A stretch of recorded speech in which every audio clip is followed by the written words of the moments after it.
آپ نے کافی آج ماشاءاللہ کھل کے گفتگو کی، تو ہم نے بھی سوچا کہ کھل کے ایک سوال پوچھ لیں.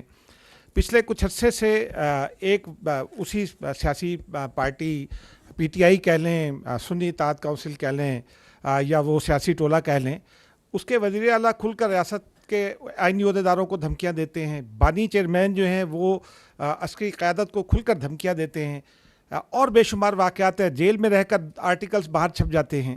لیکن کوئی اس کو کاؤنٹر نہیں کیا جا رہا. نمبر 1.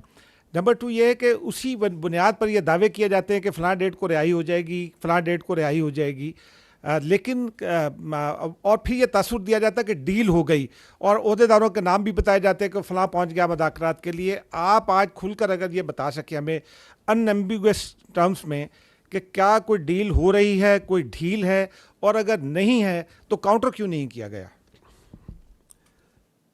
دیکھیں، before I come to your specific question deal پہ، اگر آپ اجازت دیں تو پہلے میں یہ عرض کروں گا کہ جو پاکستان کی فوج ہے، یہ پاکستان کی فوج ایک قومی فوج ہے. اس کے اندر تمام مکتبہ فکر کے لوگ ہوتے ہیں، اس کے اندر تمام قومیت کے لوگ ہوتے ہیں، تمام نسل، رنگ اور مذاہب کے لوگ ہوتے ہیں. اس کی کسی قسم کی کوئی ادارتی طور پہ سیاسی سوچ نہیں ہوتی. تاہم چونکہ we are a parliamentary democratic system, تو جو حکومت وقت ہوتی ہے وہ سیاسی ہوتی ہے اور سیاسی پارٹیز بناتی ہیں. تو ہر حکومت وقت کے ساتھ پاک آرمی کا، فوج کا ایک غیر سیاسی مگر آئینی اور قانونی تعلق ہوتا ہے. تو دس is important to understand.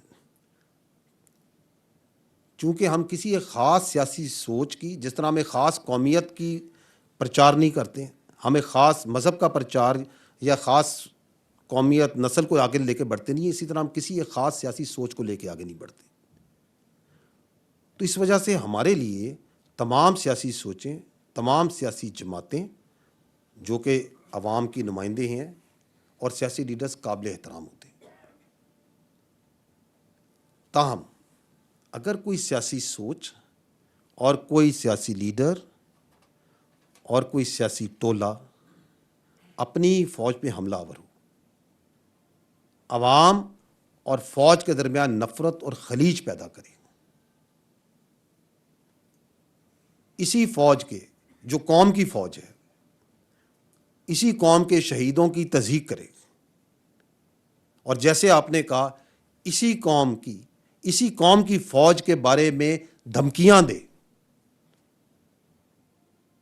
Propaganda کرے، تو اس سے کوئی بات چیت نہیں کرے گا. ایسے سیاسی انتشاری ٹولے کے لیے صرف ایک ہی راستہ ہے کہ وہ صدق کے دل سے معافی مانگے قوم کے سامنے،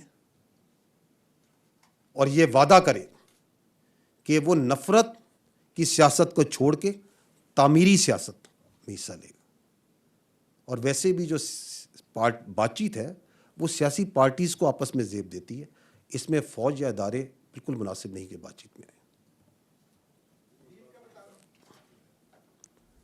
میں آئی تھنک بڑا واضح طور پہ میں نے بتایا ہے، آئی تھنک بڑی کلیئرلی میں نے بتایا ہے کہ ایسی سیاسی انتشاری ٹولہ جو آپ کے سامنے جو کچھ کر رہا ہے اور کرواتا آ رہا ہے، اس کے ساتھ کوئی بات چیت نہیں ہو سکتی،